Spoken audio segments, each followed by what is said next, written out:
So much. మీరందరూ కూడా మ్యూట్లో ఉంటే బాగుంటుంది. Please mute your phones or laptops, iPads ఏమన్నా కానీ మీరందరూ మ్యూట్ చేసి కోఆపరేట్ చేస్తే నేను మాట్లాడేది అందరికీ అర్థమవుతుంది. హరే కృష్ణ. కానీ ఎప్పుడైనా ప్రశ్నలు అడిగినప్పుడు అన్మ్యూట్ చేసుకొని ఆన్సర్ చేయడానికి ప్రయత్నం చేయండి.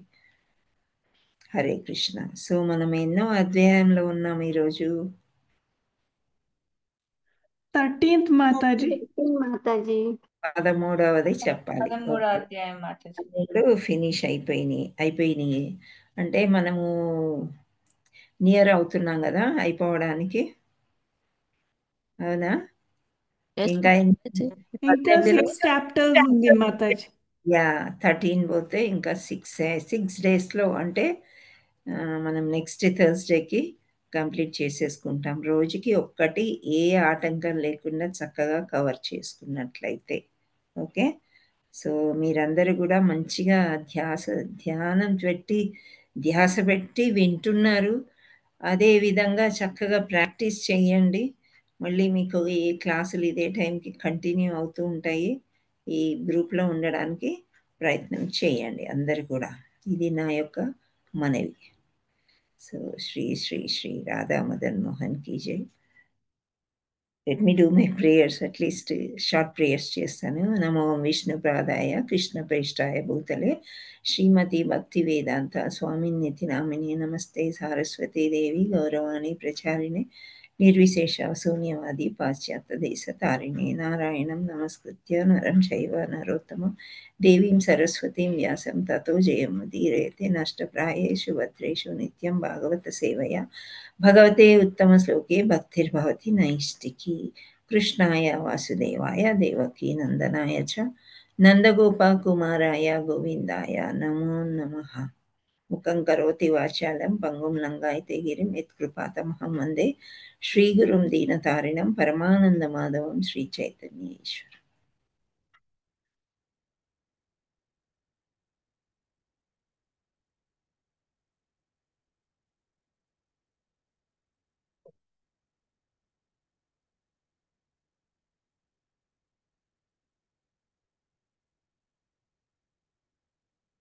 राधे राधे. हरे कृष्ण.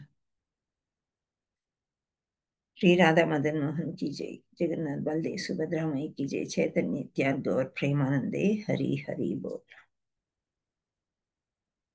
श्रील प्रपाद की जय. गुरुदेव की जय. हरे कृष्ण. సో మనము ముందుగా ఫస్ట్ చాప్టర్ మీరందరూ అలర్ట్గా ఉండండి. నేను అడిగే క్వశ్చన్కి హ్యాండ్ రైజ్ చేసి ఆన్సర్ చేయండి. ఓకే. చాలా రోజులు ఏమైనా రివిజనే చేయలేదు అసలు. సో ఫస్ట్ చాప్టర్ మొదటి అధ్యాయం యొక్క సంక్షిప్త నామం ఏంటి? Saroja Mataji first hand raise చేశారు. చెప్పండి Mataji. Hare Krishna Mataji. Doubt DOUBT. Okay. Hare Krishna. Thank you so much. And రెండవ అధ్యాయం కల్పన మాతాజీ మీరు చెప్పండి. రెండవ అధ్యాయం యాక్రోనిం గీత. యాక్రోనిం గీత. అధ్యాయం పేరేంటి?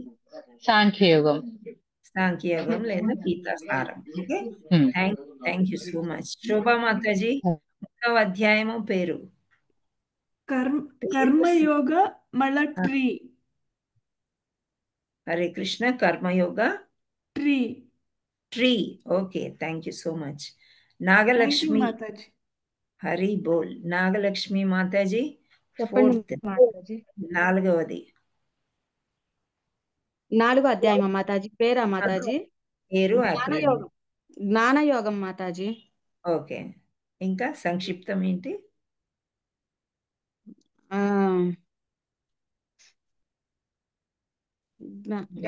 జ్ఞానయోగం. మూడవ దానికి చెయ్యెత్తినట్టు. అంటే కృష్ణుడు అనాది కాలంగా ఉన్నది.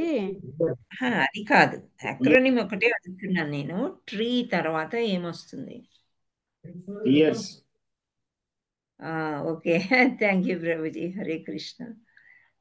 మాతాజీ ఒక్కసారి చూసుకోండి. మళ్ళీ మీరు పేపర్ మీద అన్ని రాసుకోవాలమ్మా. ఇన్ని అయిపోయినాయి మనకి ఇంకా తెలియకపోతే ఎలాగా? అడగగానే చెప్పడానికి ప్రయత్నం చేయాలి. మీరు మూడవ దానికి చెయ్యెత్తారు, నేను నాలుగవది అడిగాను. హరే కృష్ణ. సరే మాతాజీ, సరే మాతాజీ. ఓకే, చూసుకోండి ఒకసారి. ఓకే, ఇంకా 5వ నుంచి ఎవరికి రావా? చేతులు ఎత్తలేదు. 5వది శోభా మాతాజీ. 5th వన్ కర్మ సన్యాస యోగ స్టెప్. హరి బోల్.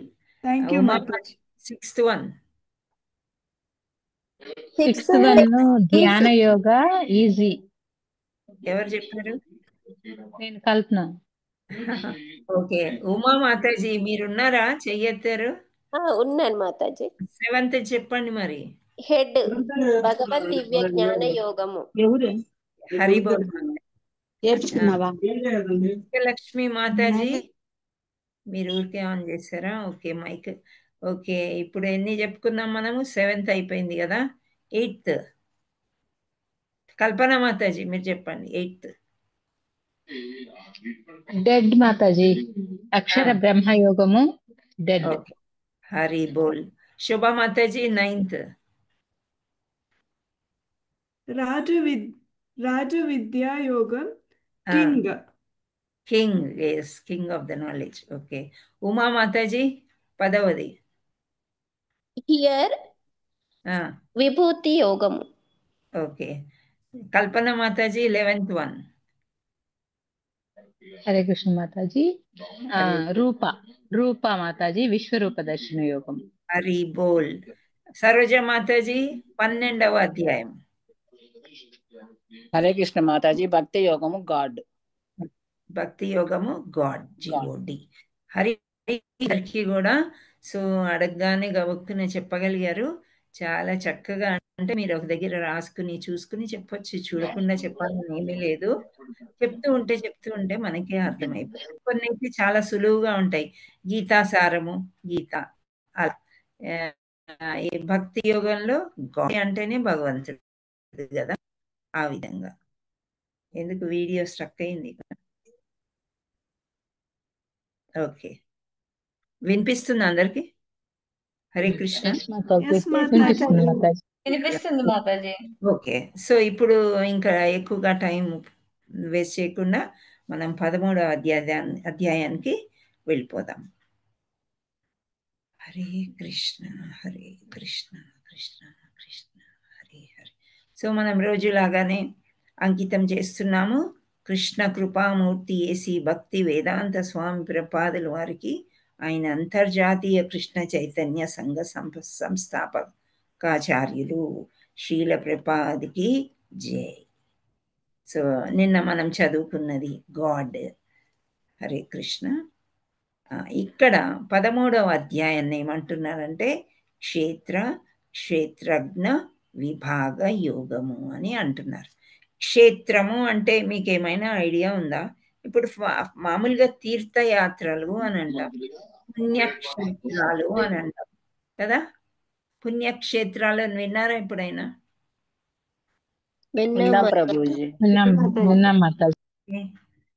మాతాజీ. సారీ, పుణ్యక్షేత్రం అంటే ఏంటి?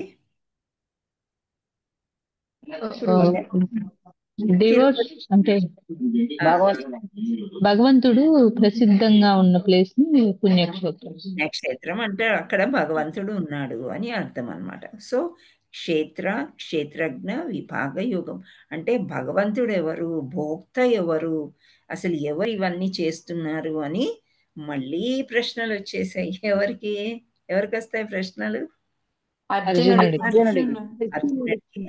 6 ప్రశ్నలు వచ్చాయంట. ఇంత విన్న తర్వాత భక్తి యోగా చెప్పి, నాయనా నువ్వు భక్తి చేసుకో చక్కగా, నా ధామానికి నువ్వు రాగలవు అంటే మళ్ళీ 6 ప్రశ్నలు వచ్చాయన్నమాట. అవన్నీ పుట్టేశాయి. సో అవి ఏంటి 6 ప్రశ్నలు అయితే మనకి సంక్షిప్త నామం ఏమి ఇచ్చారంటే యాక్రోనేమ్ వైస్, అంటే తెలివైన ప్రశ్నలు అన్నమాట. మామూలుగా ఏదో ఒకటి అడిగేస్తాం కదా మనము, అలాంటివి కాకుండా చాలా మంచి లోతైన నాలెడ్జ్ వచ్చే ప్రశ్నలు అర్జునుడు అడిగాడు. సో వైజ్ అంటే తెలివైన ప్రశ్నలు, ఐ అంటే ఐటమ్స్ ఆఫ్ నాలెడ్జ్, అండ్ జ్ఞానం యొక్క అంశాలు సోల్ అండ్ సూపర్ సోల్, ఆత్మ మరియు పరమాత్మ. ఎన్లైటెన్ అంటే జ్ఞానోదయము. జ్ఞానం నేర్చుకున్నప్పుడు జ్ఞానము ఉదయిస్తుందంట, అంటే దాన్నే జ్ఞానోదయము అని అంటారు. ఎన్లైటెండ్. మనం మామూలుగా అంటూ ఉంటాం, ప్లీజ్ ఎన్లైటన్ అస్ అంటే మాకు జ్ఞానాన్ని నేర్పించమని గురువుని అడుగుతూ ఉంటాం. సో ఈ తెలివైన ప్రశ్నలు ఏమేమి వేశాడో మనం చూద్దాం. సో అర్జునుడు ఏమంటున్నాడు? అర్జున ఉవాచ ప్రకృతిం పురుషం చైవ క్షేత్రం క్షేత్రజ్ఞమేవ చ ఏతద్వేదితుమా మిచ్చామి జ్ఞానం జ్ఞేయం చ కేశవ. ప్రియమైన ఓ కృష్ణ, ప్రకృతిని గూర్చియు పురుషుని గూర్చియు క్షేత్రము గూర్చియు మరియు క్షేత్రము నెరిగిన వానిని గూర్చియు జ్ఞానమును మరియు జ్ఞాన లక్ష్యాన్ని గూర్చి నేను తెలియగోరుచున్నాను. చాలా ఎక్కువ అడిగేశాడు అనమాట ఒకటేసారి. అంటే ప్రకృతి అంటే మన చుట్టూ ఉండే పరిసరాలు, అది మనకు తెలిసిన విషయమే కదా. ప్రకృతి, నేచర్. ఓకే. గూర్చి పురుషుని గూర్చి, ఆ ప్రకృతిని ఎవరు చేశారు అసలు? ప్రకృతి అంటున్నాం, ఎవరు చేశారు? ఈ కొండలని, నీళ్ళని, జలపాతాలు ఇవన్నీ ఎవరు చేశారు అంటే భోక్త. ఎవరు చేశారో వాళ్ళ గురించి. క్షేత్రము అంటే ఆ యొక్క స్థలము, మరియు క్షేత్రము నెరిగిన వానిని, ఆ యొక్క స్థల పురాణము మీకు తెలుసా? ఎవరు ఆయన? తెలిసిన వాళ్ళ గురించి తెలిస్తే దాన్ని ఏమంటారు? జ్ఞానము అంటారు. మరియు జ్ఞాన లక్ష్యాల్ని గూర్చి నేను తెలియగోరుచున్నాను. సో ఈ ప్రకృతిని ఎవరు చేశారు? ఆ చేసిన భోక్త ఎవరు? ఆ యొక్క స్థలాన్ని ఏమంటారు? ఆ స్థలాన్ని ఎరిగిన వారెవరు? ఆ జ్ఞానము, జ్ఞాన లక్ష్యాలు నాకు చెప్పు కృష్ణ అని అంటున్నారు. అనేసరికి ఇంకా ఈ 6 ప్రశ్నలు అడిగాడు. శ్రీకృష్ణ భగవానుడు చెప్తున్నాడు, ఓ కౌంతేయ, ఈ దేహము క్షేత్రమనియు ఈ దేహము ఎరిగిన వాడు క్షేత్రజ్ఞుడనియు పిలవబడును. దేహము అంటే ఏంటి? మన శరీరం అన్నమాట. సో ఆ శరీరం ఏంటి? క్షేత్రము అంటే ఒక ప్లేస్. ఓకే. మరియు ఈ దేహము నెరిగిన వాడు అంటే మన దేహం గురించి మనకే తెలుస్తుంది బాగా. అవునా? ఇప్పుడు ఫర్ ఎగ్జాంపుల్ శ్రావణి మాతాజీ, మనీషా మాతాజీ ఉన్నారు. వాళ్ళని కొద్ది కాలంగా నేను చూస్తున్నాను, కానీ నాకు తెలియని విషయాలు ఎన్నో ఉంటాయి, మనలో ఎన్నో ఉంటాయి. మనకు తెలిసిన విషయాలు ఇతరులకి తెలియనివ్వకుండా నవ్వుతూ కవర్ చేసుకుని ఉంటాం కదా ఒక్కొక్కసారి. సో అదే అన్నమాట. అంటే ఆ దేహాన్ని తెలుసుకున్నవాడు అతను దేహంలో ఉండే అని శ్రీకృష్ణ పరమాత్ముడు చెప్పాడు అనమాట. సో ఇవి 6 ప్రశ్నలు. 6 విషయాలు ఏంటి అంటే ఇక్కడ చూద్దాం. హరే కృష్ణ మాతాజీ, స్క్రీన్ షేరింగ్ చేయలేదు మాతాజీ. ఏది? మీ స్క్రీన్ షేరింగ్ చేయలేదు ఈరోజు. మరి కనిపిస్తుందా అంటే కనిపిస్తుంది అన్నట్టు అనిపించిందమ్మా. Okay, sorry. Thank you for reminding. నేను కనిపిస్తున్నానా అని అడిగి ఉంటారు మీరు కదా. అవును మాతాజీ. నేను కనిపిస్తున్నా కానీ షేరింగ్ కనిపించలేదు, పొరపాటు జరిగింది. I'm sorry for that. అంటే చిన్న చిన్న విషయాలే కాబట్టి మీరు కూడా ఓకే అనుకున్నారు. Thank you Shravani. Okay. So ఇక్కడ ప్రశ్నలు జవాబులు హరే కృష్ణ. మీకు కనిపిస్తుందా ఇప్పుడు స్క్రీన్? కనిపిస్తుంది మాతాజీ. Thank you. సో మొదటి ప్రశ్న, ప్రకృతి అంటే భౌతికంగా ప్రకృతి ఎలా ఉంది? భౌతిక ప్రకృతి. పురుష అంటే పరమాత్మ, దేహము శరీరము, దేహమును ఎరిగినవాడు ఆత్మ పరమాత్మ. జ్ఞానము క్షేత్రము మరియు క్షేత్రజ్ఞుని అవగాహన చేసుకున్నట్టే జ్ఞానము. జ్ఞేయం అంటే పరమాత్మ. మీరందరూ మ్యూట్లో ఉండడానికి ప్రయత్నం చేయండి అమ్మా ప్లీజ్. సో ఇక్కడ శరీరంలో కొన్ని మూలకాలు ఉన్నాయంట. మూలకాలు అంటే ఏంటి? ఎలిమెంట్స్ అంటారు ఇంగ్లీష్లో. ఓకే. సో ఎలిమెంట్స్ అంటే సామాన్యంగా మనం కెమిస్ట్రీలో ఏం చదువుకుంటాము?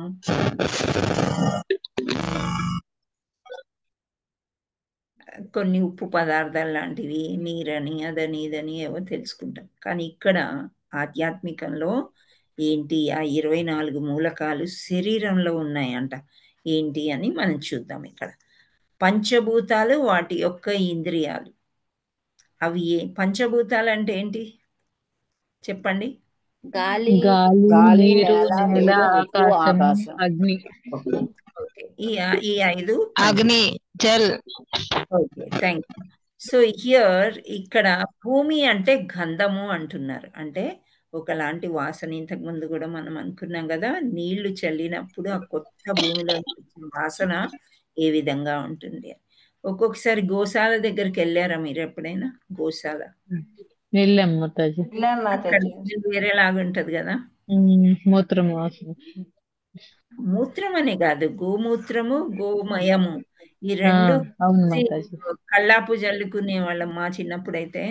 అసలు ఒకలాంటి మంచి వాసన, ఎంతో హాయినిస్తుంది.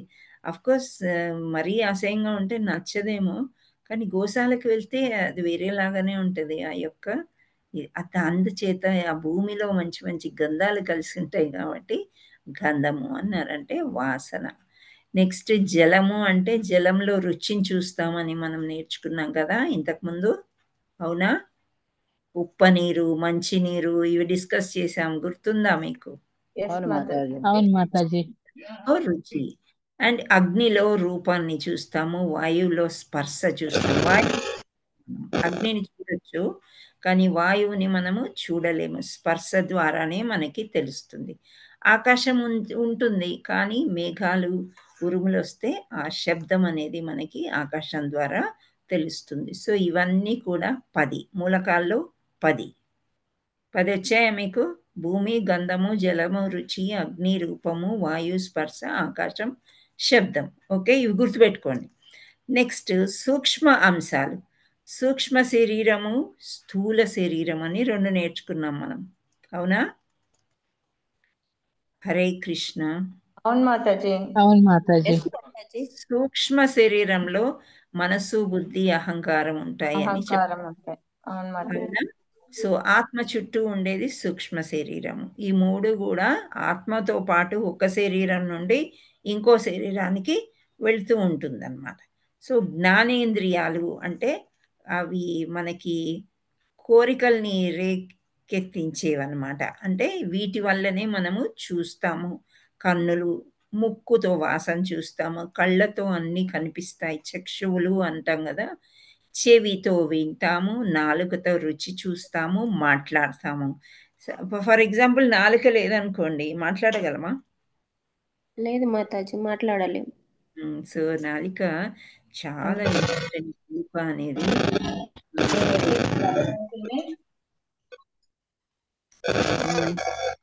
Take our own decisions. Suppose this is India. We should take our ఇక్కడ ఆన్ చేసుకుని అక్కడ వేరే లెసన్స్ చెప్పుకుంటున్నారు. హరే కృష్ణ. సో నాలుక అంటే ఏంటి అనంటే రుచి చూడడమే కాకుండా మాట్లాడడానికి అన్నిటికీ కూడా చాలా హెల్ప్ చేస్తుంది. అందుకే చాలా జాగ్రత్తగా ఉండాలి నాలుకతోని అని అంటారనమాట. మరియు చర్మం. చర్మం ఏమో స్పర్శ జ్ఞానాన్ని కలిగి ఉంటుంది. ఇవి మళ్ళీ 5 ఉన్నాయి. ఇవన్నీ వీటిని ఏమంటారు? జ్ఞానేంద్రియములు. సూక్ష్మాంశాలు 3, జ్ఞానేంద్రియములు 5, పంచభూతాలు వాటి యొక్క ఇంద్రియాలు 10. ఎన్నైనాయి? 15 + 3 ఎన్నై? 18. ఓకే. అవి కాకుండా కర్మేంద్రియములు అంటే కాళ్ళతోని నడిచి దేవాలయానికి వెళ్తాం, చేతులతో భగవంతుడికి కావాల్సినవన్నీ చేస్తూ ఉంటాం. గొంతుకతోని రుచి చూడడం కానీ, నీళ్లు తాగడం కానీ ఇవన్నీ చేస్తూ ఉంటాం. గొంతు లేకపోతే కనెక్షన్ ఉండదు కదా, తిన్నదన్నీ కూడా గొంతులోకి వెళ్ళి లోపలికి వెళ్ళాలి.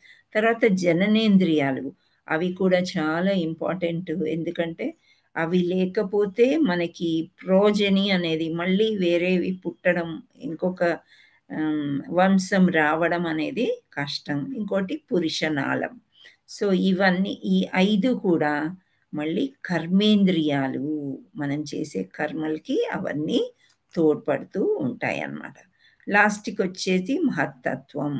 ఆత్మ టైప్, ఆత్మలాగా అనమాట. సో ఇవన్నీ 24 అయినాయా మీకు? 10 + 10 23 మూడు ప్లస్ ఒకటి మహాతత్వం ఒకటి.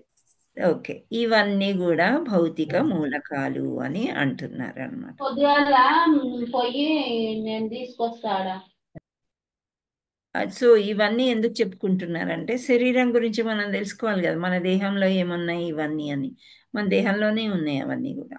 సో ఆత్మ మరియు పరమాత్మల మధ్య వ్యత్యాసం. ఒక్కరు హ్యాండ్ రైస్ చేసి చదవండి. పరమాత్మ అన్ని చదివేశాక ఇంకొక హ్యాండ్ రైస్కి ఆత్మ.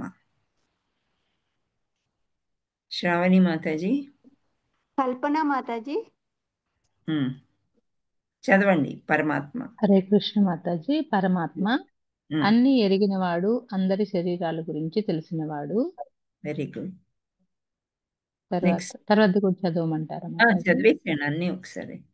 పరమాత్మ గురించి చదవమంటారు అంతే కదా.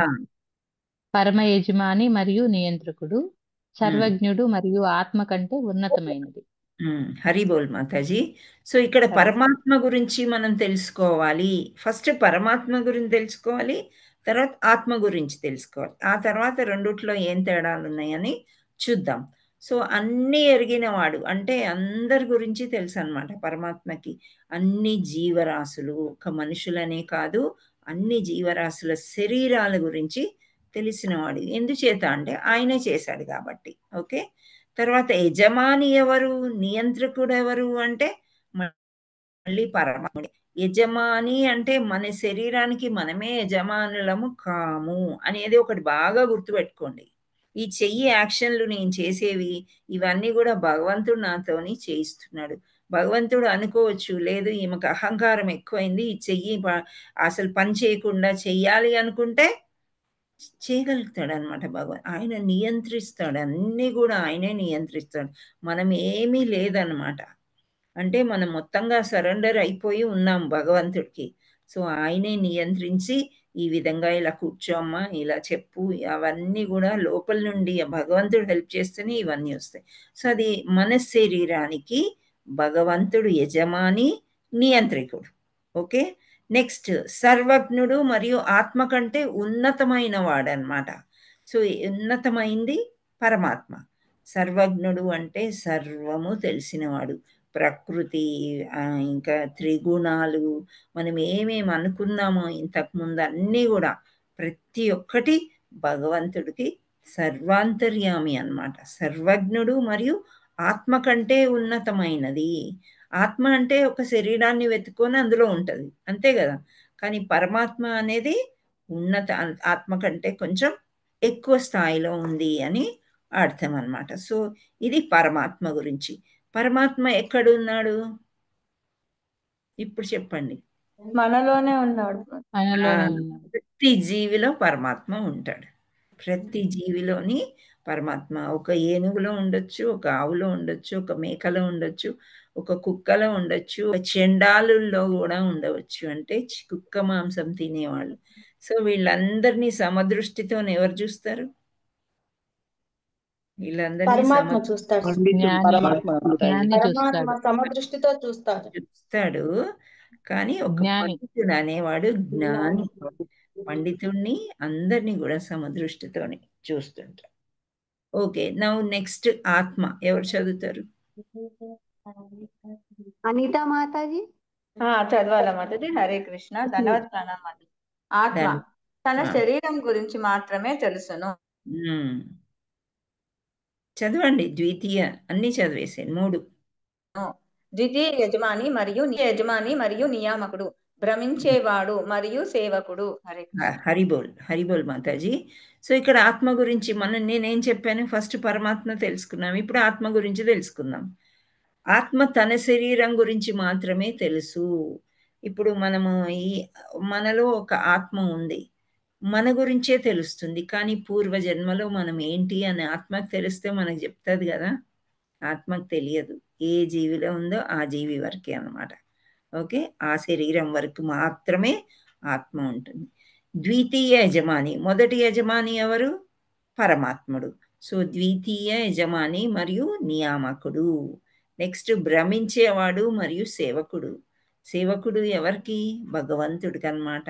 ఆత్మకి ఎప్పుడు కూడా సనాతన ధర్మం, పరమాత్మ పక్కనున్నాడు, చూస్తున్నాడు. ఆత్మ సంతృప్తి చెందాలి అంటే పరమాత్ముడికి మనము దగ్గర అవుతేనే ఆత్మకి సంతృప్తి అనేది ఉంటుందన్నమాట. భ్రమించేవాడు అంటే ఇలా జరిగితే బాగుండు, అలా జరిగితే బాగుండు అని అనుకుంటాడు. మళ్ళీ సేవకుడు ఆ మనస్సు, బుద్ధి, అహంకారం ఏ విధంగా వెళ్తే ఆ విధంగా వెళ్ళిపోతూ ఉంటుందన్నమాట. ఓకే, ఆ దేహానికి సేవ చేస్తుంది అని కూడా అనుకోవచ్చు.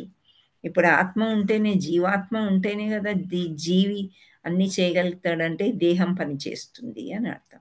ఇప్పుడు వ్యత్యాసం చూసినట్లయితే ఇప్పుడు ఈజీగా మీకు అర్థమవుతుంది. ఆ పరమాత్మ ఏంటి? అందరి శరీరాలు తెలుసుకుంటాడు. ఆత్మ ఒక్క శరీరమే తెలుస్తుంది. ఈయన యజమాని, నియంత్రకుడు.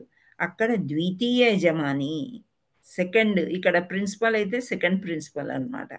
అండ్ సర్వజ్ఞుడు ఆత్మ కంటే ఉన్నతమైన, భ్రమించేవాడు మరియు సేవకుడు. సో 24 కర్మక్షేత్రము అంటే పనులు చేసేదన్నమాట.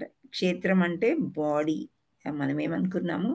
దేహము అనుకున్నాం. సో ఈ భౌతిక మూలకాల వల్ల కోరిక, ద్వేషము, సుఖము, దుఃఖము, సముదాయము, జీవ లక్షణాలు మరియు విశ్వాసం, ఇవన్నీ కూడా శరీరంలో ఉంటాయి. సో జ్ఞానం సంపార్జించాలంటే ఫస్ట్ మనకి ఏం కావాలి? ఆత్మ అంటే ఏంటి, పరమాత్మ అంటే ఏంటి, శరీరం అంటే ఏంటి, ఇది తెలుసుకునేదే జ్ఞానము. సో ఇక్కడ జ్ఞానం యొక్క అంశాలు ఏంటి అంటే, జ్ఞానం యొక్క అంశాలు గురువు ద్వారా తెలుసుకోవడం అన్నమాట. ఈ పిక్చర్లో నేను చూపిస్తానంటే ఇక్కడ శ్రీల ప్రభుపాదుల వారు ఉన్నారు, కనిపిస్తున్నాడా? అభయ్ చరణ్ అప్పుడు ఆయన పేరు అన్నమాట. ఓకే, యుక్త వయసులో ఉన్నారు. ఈయనేమో భక్తి సిద్ధాంత సరస్వతి ఠాకూర్ వాళ్ళు, అంటే శ్రీల ప్రభుపాదుల వారి యొక్క గురువు, ఈ జ్ఞానాన్ని బోధించారనమాట. సో ఆ కాలంలో శ్రీల ప్రభుపాదుల వారు ఇంగ్లీష్ మీడియంలో చదివి బాగా ఇంగ్లీష్ వచ్చంట ఆయనకి అప్పట్లో. సో అయితే అందరూ మదర్ టంగ్ ఏది ఉంటే అదే చదువుకునేవాళ్ళు. కానీ ఈయన మంచి జ్ఞానం ఉన్నవాడు, భక్తుడి యొక్క కుటుంబాన్ని నుంచి వచ్చిన అతను.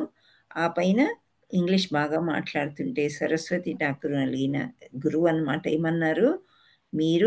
నువ్వు తప్పకుండా పాశ్చాత్య దేశాలు వెళ్ళి అక్కడ ప్రచారం చెయ్యి అని చెప్పారంట. చెప్తే ఒక 20-30 సంవత్సరాలు ఈయన పెద్ద ఆలోచించలేదు.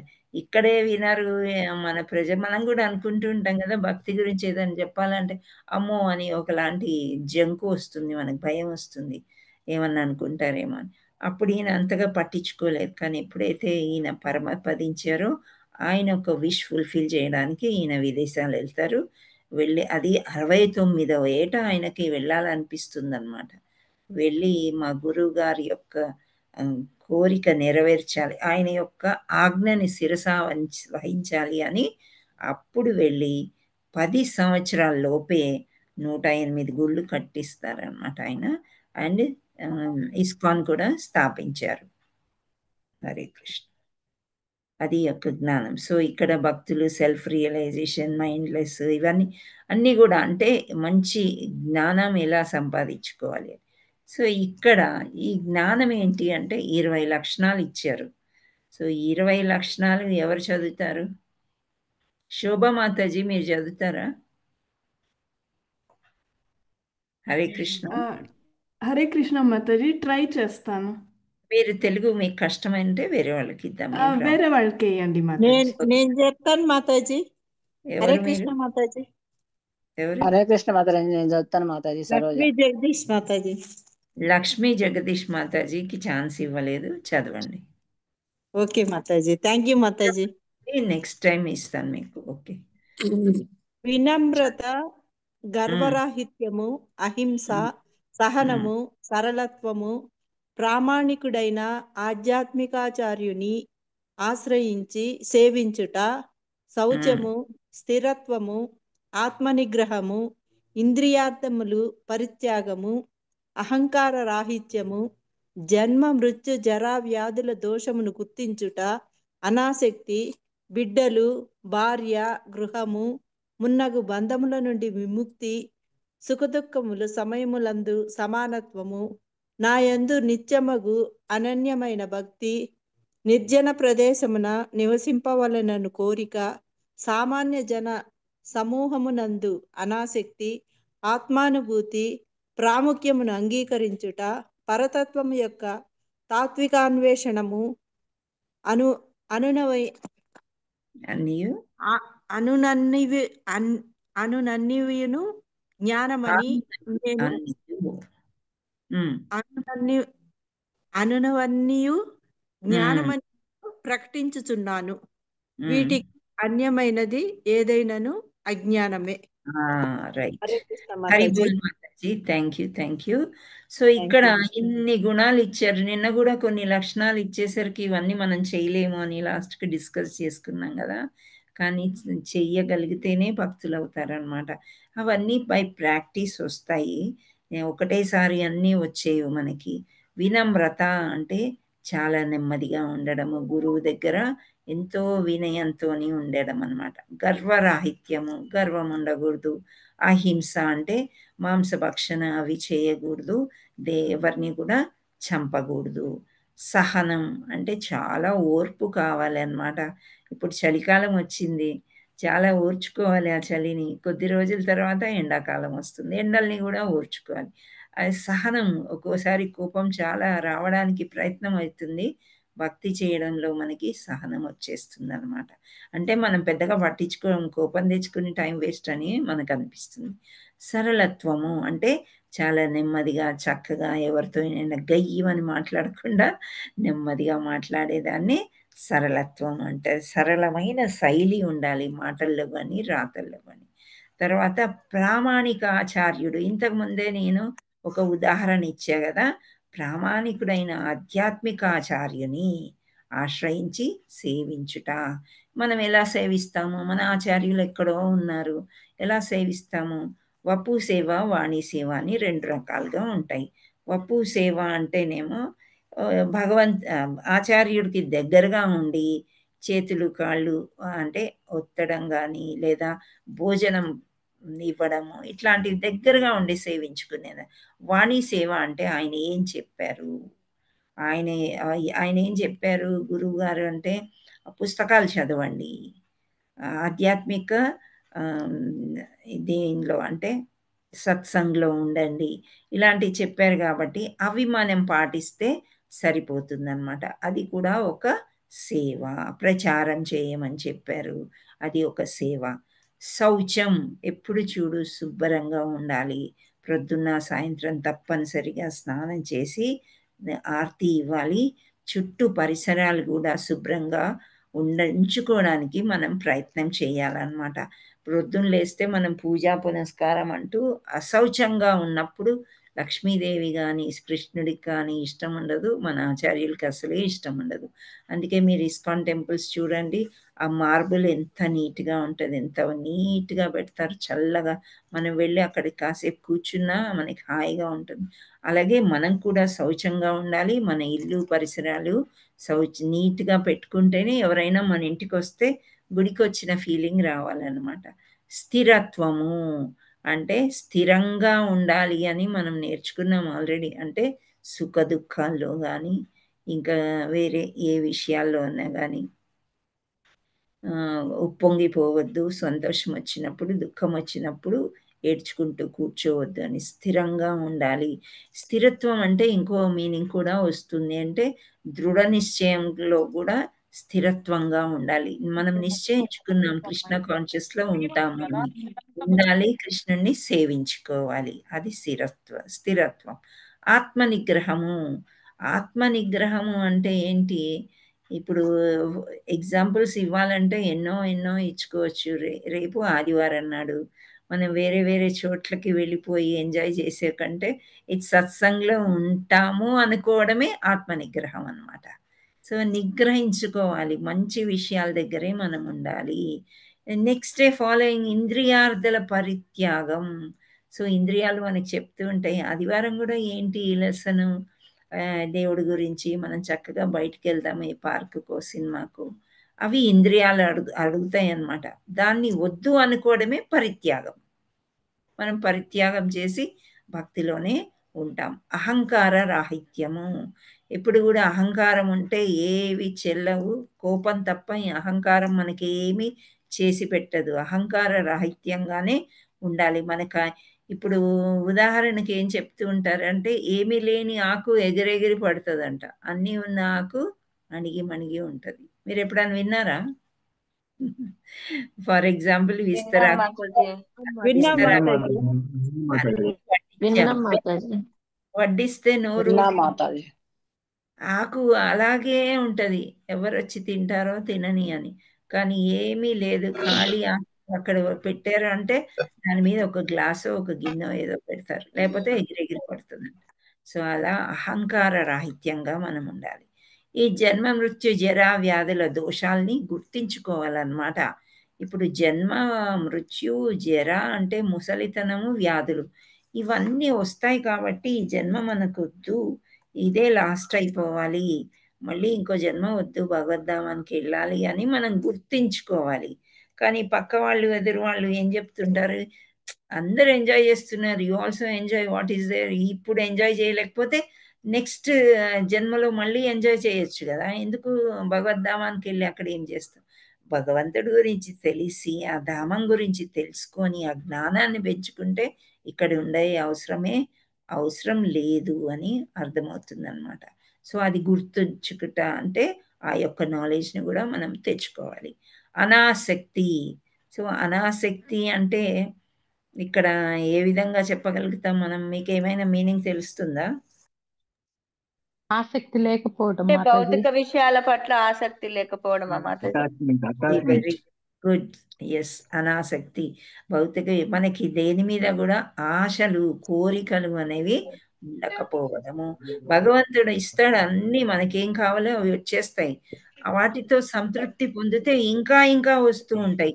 మనకే ఆశ్చర్యం వేస్తుంది. మనకి ఇంకా కోరికలు అనాసక్తిగా ఉండడం. బిడ్డలు, భార్య, గృహము ఇలాంటి మొన్న బంధాలు. ఇప్పుడు ఒకసారి అనాసక్తి ఉంటే ఆ బంధాల నుండి విముక్తి. విముక్తి అంటే వాళ్ళందరినీ వదిలిపెట్టి వెళ్ళిపోవడమా?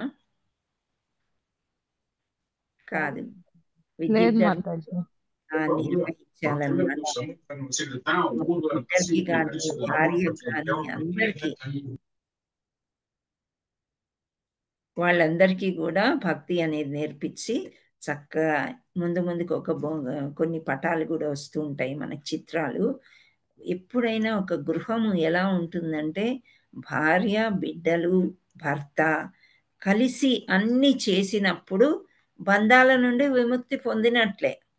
అంటే ఇది చెయ్యాలి భగవంతుడికి అని జ్ఞానం వచ్చేసిందనుకోండి, అప్పుడు మనకి ఏ బంధాలు ఉండవు. ఒకరు తప్పిస్తే ఒకరు చేసుకుంటూ ఉంటారనమాట.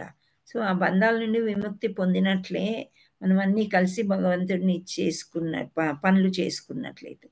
సుఖదుఖాల సమయాలందు సమానత్వం. ఇంతకుముందు చెప్పుకున్నాం కదా అది. నా యందు నిత్యమగు అనన్యమైన భక్తి.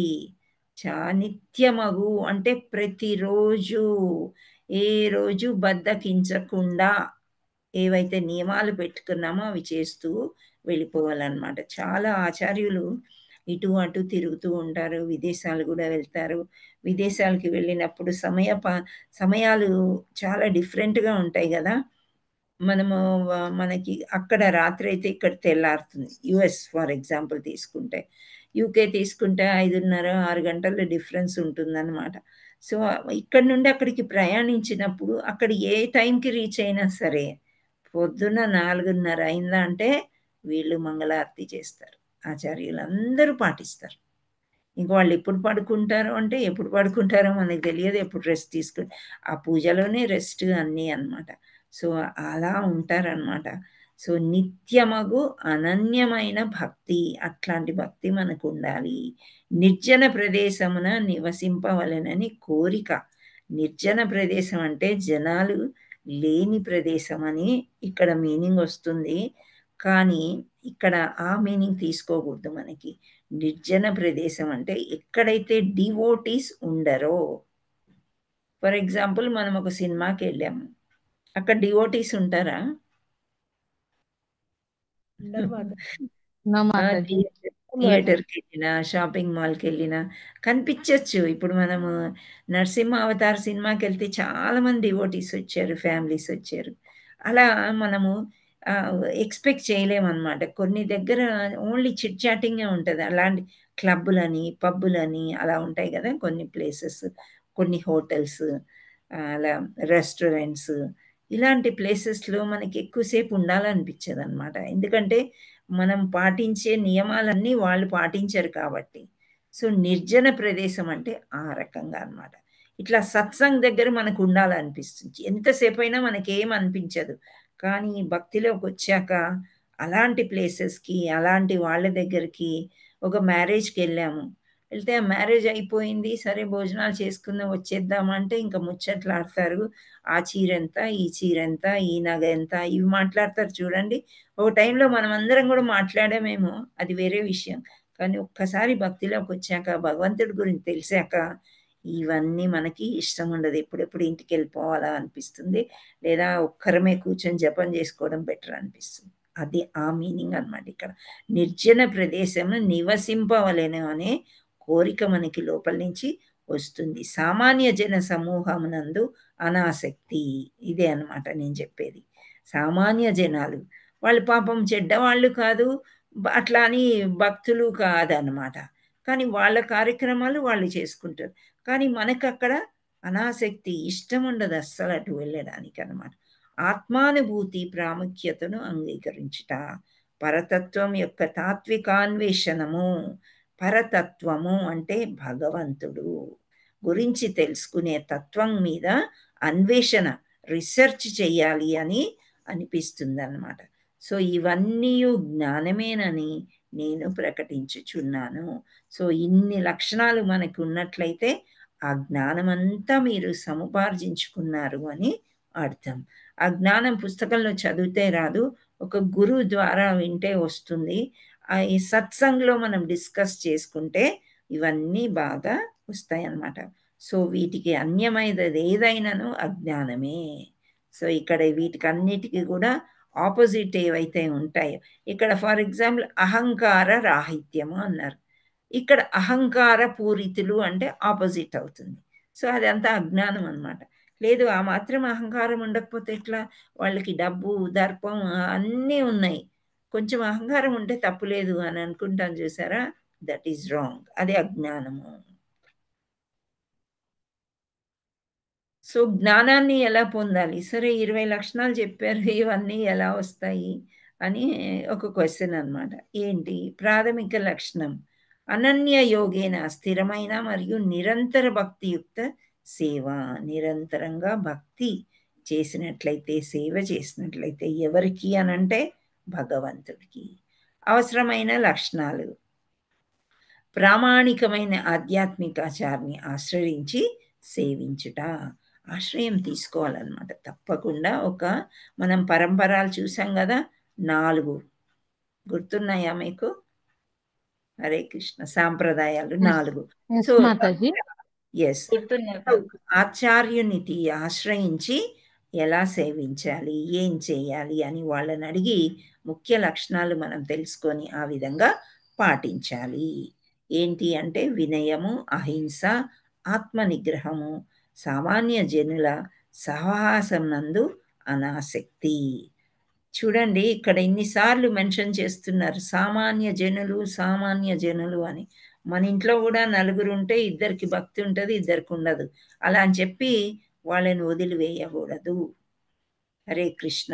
మన సైడ్ వాళ్ళు వచ్చేయాలి అంతే, మనం వాళ్ళ సైడ్ వెళ్ళకూడదు అనమాట. అనాసక్తి అంటే సరే వాళ్ళు ఆనియన్ గార్లిక్ తింటున్నారు, పోనీ తినని, వాళ్ళు వచ్చే టైంలో వాళ్ళు వస్తారు, మనం కూడా ఇప్పుడిప్పుడే వచ్చాం కదా అలా అనుకుని ప్రేమగా ఉండాలి వాళ్ళతోని. అంతేగాని నాకు ఇక్కడ ఈ పాయింట్ వచ్చేసింది, మా గురువుగారు చెప్పారు మీ సైడ్ రావద్దని, అలా ఎప్పుడు చేయకండి. వాళ్ళని మన వైపు తిప్పుకోవాలంటే మనం వినమ్రతతో, వినయం కలిగి చక్కగా ఆత్మ నిగ్రహం చేసుకుని వాళ్ళతో చాలా మంచిగా ఫ్రెండ్లీగా ఉండాలన్నమాట. మనం పూర్వం ఎలా ఉన్నామో అలాగే ఉండాలి. హరే కృష్ణ. సో మనకి అలాంటప్పుడు మనకి ఎక్కువ మంది మన దగ్గరికి అంటే ఇక్కడ జ్ఞానం దొరుకుతుంది, భక్తి చాలా బాగుంది, నేను కూడా చెయ్యాలి ఈ భక్తి, నాకు కూడా ఇటువంటి జ్ఞానం కావాలి అని వాళ్ళు అనుకుంటారు. నెమ్మదిగా ప్రసాదం తింటూ మాలలు చేస్తూ ఉంటే హృదయం ఏమవుతుంది, చాలా శుద్ధీకరణ జరుగుతుంది. శుద్ధీకరణ జరిగినప్పుడు వాళ్ళే వదిలేస్తారు, వాళ్ళు కూడా వద్దనుకుంటారు. అప్పుడు వాళ్ళు వేరే వాళ్ళని సామాన్య మానవులు, సామాన్య జనులు అని అనుకుంటూ ఉంటారు. అలా మారుస్తూ ఇక్కడ అందరూ కృష్ణ చైతన్యానికి వచ్చేలా ప్రయత్నం చేయాలి. ఇక్కడ ఇందాక నేను చెప్పాను, ఒక చిత్రపటం వస్తుంది చూద్దామని. ఇక్కడ చూడండి, ఒక ఆదర్శ కుటుంబం అంటే ఈ విధంగా ఉంటుందన్నమాట. కానీ మన దగ్గర ఎలా ఉంటారు, సెపరేట్ రూమ్స్, పెద్ద అమ్మాయికి ఒక రూము, చిన్న అమ్మాయికి ఒక రూము, భార్యాభర్తలకి ఒక రూము, మధ్యలో హాల్లో ఎప్పుడు కలుసుకుంటారు, చాలా తక్కువ.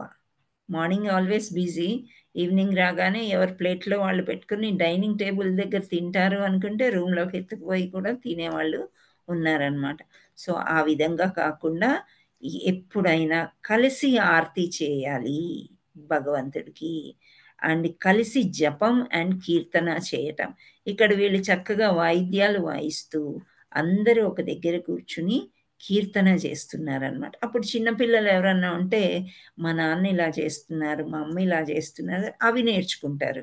కానీ మనం టీవీ చూస్తూ సెల్ ఫోన్ చేసుకుంటూ కూర్చుంటే మా పెద్దవాళ్ళు యద్యద్ ఆచరతి శ్రేష్ఠ అని అంటారు కదా, ఆచార్యులు ఏం చేస్తే, పెద్దవాళ్ళు ఏది చేస్తే, శ్రేష్ఠులు ఏది చేస్తే మామూలు సామాన్య జనము పిల్లలు అవే నేర్చుకుంటారు.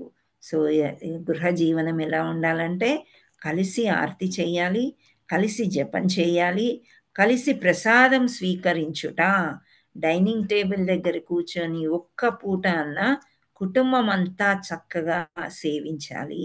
అప్పుడే మనకి ప్రశాంతంగా ఉంటుంది. ఆహా, నేను సంపాదించిందంతా కరెక్ట్గా నడుస్తుంది అని భర్త అనుకోవాలి, భార్య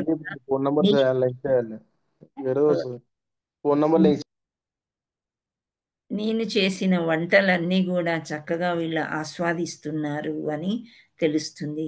ఒకవేళ ఆ వంటలు సరిగ్గా కుదరకపోతే నా కుటుంబం ఎంత మంచిది, ఒక్క మాట అనకుండా అందరూ కలిసి తినేటప్పుడు అలాంటివి రావు. ఒక్కొక్కరు తినేటప్పుడే ఉప్పు తక్కువ, పప్పు తక్కువ, ఉడకలేదు, ఇలాంటివి వస్తూ ఉంటాయి. ఒకరు సైలెంట్గా తినేస్తే వాళ్ళు తింటున్నారు కదా, నేనెందుకు అనాలి అని అనరు అనమాట. సో కలిసి ప్రసాదం స్వీకరించడంలో, ప్రసాదం అంటే ఇక్కడ లంచ్ కానీ డిన్నర్ కానీ, ఎందుకు ప్రసాదం అన్నారంటే వండిన అన్ని డివోటీస్ భోగాలాగా భగవంతుడికి అర్పించిన తర్వాత ప్రసాదం అవుతుంది. సో ఆ ప్రసాదం స్వీకరించడము, కలిసి శాస్త్ర పఠనం చేయుట. సో ఇలా పుస్తకాలు ఓపెన్గా అందరం కూర్చొని చదివినప్పుడు చిన్నపిల్లలకి కొన్ని అర్థం కావు, పెద్దవాళ్ళకి కొన్ని అర్థం కావు. ఎవరైనా చెప్పగలిగే వాళ్ళు ఉంటే మనం ఎలా ఇప్పుడు డిస్కస్ చేసుకుంటున్నామో ఆ విధంగా చేసుకునే గృహమే గృహము. దాన్ని ఆదర్శ గృహ జీవనము అని అంటారు. ప్రపాదుల వారు అలాగే ఉండాలి అని అంటారు అన్నమాట. అట్లీస్ట్ లంచ్ లేకపోతే డిన్నర్ లేకపోతే బ్రేక్ఫాస్ట్ కుటుంబ సభ్యులందరూ ఒక దగ్గర కూర్చొని తినాలి అని చెప్తారు. సో 20 లక్షణాలు పొందడం ఎలా, మనం చదివేసాం హాయిగా, ఇలా చేయొచ్చు అలా చేయొచ్చు అని. సో ఈ జ్ఞాన ప్రక్రియ భగవంతుని సేవతో ముగుస్తుంది. సో ఈ జ్ఞానం అంతా మనం అన్నీ తెలుసుకొని అలా ఆచరించాలి అంటే భగవంతుడి సేవ ఎప్పుడైతే చేస్తామో, ఇక్కడ ఆంజనేయ స్వామిని రాముడు ఆలింగనం చేసుకుంటున్నాడు, భక్తుణ్ణి అంతగా దగ్గరగా ఉన్నాడు అంటే భగవంతుడి యొక్క శరీరాన్ని తాకటం అంటే మామూలు విషయం కాదు. మనం కూడా ఊరేగింపులు అవి వెళ్ళేటప్పుడు పాదాలు తాకాలని, గుడికి వెళ్ళినప్పుడు ఆ పాదాలు తాకాలని ఎంతో ఉవ్విళ్ళు ఊరుతూ ఉంటాం కదా. అంటే మనకు మనసులో ఎప్పుడు భగవంతుడి గురించే ఆలోచన ఉంటుంది. అయితే మామూలు సామాన్య జనము అని మనం చెప్పుకుంటున్నాం చూసారా, అది ఏంటి అంటే నిద్రావస్థలో ఉంటుందంట భక్తి. సో ఎప్పుడైతే పక్క వాళ్ళు భక్తి చేస్తున్నారో ఆ నిద్రలోంచి మేల్కొని వాళ్ళు కూడా భక్తి చేయడానికి, కానీ భక్తి అందరిలో ఉంటుంది, ప్రతి ఒక్కరిలో పరమాత్మ ఉన్నాడు కాబట్టి భక్తి ఉంటుంది. నిద్రావస్థలో ఉండేవాళ్ళు సామాన్య జనులు అనమాట. నెమ్మదిగా వాళ్ళు కూడా భక్తిలోకి వస్తారు. సో ఈ జ్ఞాన ప్రక్రియ భగవంతుడి సేవతో ముగిస్తుంది. ప్రాథమిక లక్షణము: ఒకరు పూర్తి కృష్ణ చైతన్యాన్ని స్వీకరిస్తే పేర్కొనబడిన ఇతర లక్షణాలన్నీ స్వయంగా అవే అభివృద్ధి చెందుతాయి. సో కృష్ణ చైతన్యాన్ని తీసుకోవడం అంటే ఏంటి? కృష్ణుడు మనలో ఉన్నాడు. దేవాది దేవుడు శ్రీకృష్ణుడు మనలో ఉన్నాడు అని మనం తెలుసుకున్నప్పుడు, ఇతరుల్లో కూడా ఉన్నాడని తెలుసుకున్నప్పుడు ఆ లక్షణాల్లో కొన్ని లక్షణాలు మనకి వస్తాయి. వచ్చినప్పుడు ఎప్పుడైతే భగవంతుడికి దగ్గర అవుతూ ఉన్నామో ఆ భక్తి అనేది అభివృద్ధిలోనికి దానంతట అదే వస్తుంది అని చెప్తారు. సో WIS, S అంటే సోల్ అండ్ సూపర్ సోల్. ఇది మనకందరికీ తెలిసిన విషయమే కదా. సోల్ అంటే ఆత్మ. ఇక్కడ కనిపిస్తుందా? ఆత్మ పక్కనే పరమాత్మ ఉంటాడు. మామూలుగా ఏమంటారు? ఆత్మ పరమాత్మలో కలిసిపోయింది ఆఫ్టర్ డెత్ అని అంటారు. కానీ అది కాదు. మీరు యూ కెన్ ఇమాజిన్, ఒక చెట్టు మీద, ఒక కొమ్మ మీద 2 చిలకలు ఉంటాయంట. ఒక చిలక తింటూనే ఉంటుంది పండుది, ఇంకో చిలక చూస్తూనే ఉంటుందంట. ఆ చూసే చిలకే పరమాత్మ, తినే చిలక ఆత్మ. ఓకే, సో ఆత్మ మరియు పరమాత్మ శరీరం హృదయంలో ఉంటారు అని చెప్తారన్నమాట. సో ఇక్కడ ఏంటి అనేది, దేనిని తెలుసుకొనుట ద్వారా నీవు అమృతతత్వంను ఆస్వాదింపగలవో అట్టి తెలియదగిన దానిని నేను వివరింతును. సో మనం అమృతము అని విన్నాం కదా. జ్ఞేయం యత్ ప్రవక్ష్యామి జ్ఞాత్వామృత మశ్నుతే అనాదిమత్పరం బ్రహ్మ నసత్తన్నా సదుచ్యతే అని అంటున్నారంటే, మనం అమృతం అని వినుంటాం. ఏదైనా తీయగా చాలా బాగుందండి, అమృతం లాగుంది. మంచినీళ్ళు కూడా ఉపవాసం నిర్జల ఉన్నప్పుడు తాగితే అమృతం. మాట్లాడేటప్పుడు చక్కని పలుకులు వచ్చాయి, అమృత తుల్యం. ఇలా మనకు అసలు అమృతం ఎక్కడ తాగాం మనం? మనకి దొరకలేదు, అది దేవతలే తీసుకున్నారు. సో అయితే ఎప్పుడైతే ఏదైనా తెలుసుకోవాలనుకుంటే దాన్ని అమృత తత్వంలాగా మనం ఆస్వాదించగలమో ఆ విషయాలనే నేను చెప్తాను అని భగవంతుడు అంటున్నాడు. ఆది లేనిదియు అంటే దేర్ ఈజ్ నో బిగినింగ్. అసలు ఎక్కడ నుంచి బిగిన్ చేయాలి అని మనకి అర్థం కాదు. లేనిది నాకు ఆధీనము అగు బ్రహ్మము అంటే జీవాత్మ ఈ భౌతిక జగత్తునందలి కార్యకారణాలకు అతీతమై ఉండును. So there is no beginning and జీవాత్మ భౌతిక జగత్తునందు కార్యకారణాలకి, సో భౌతిక జగత్తుకి కారణమయ్యేదే జీవాత్మ కదా. జీవాత్మ అంటే బ్రహ్మము అని చెప్తున్నారు.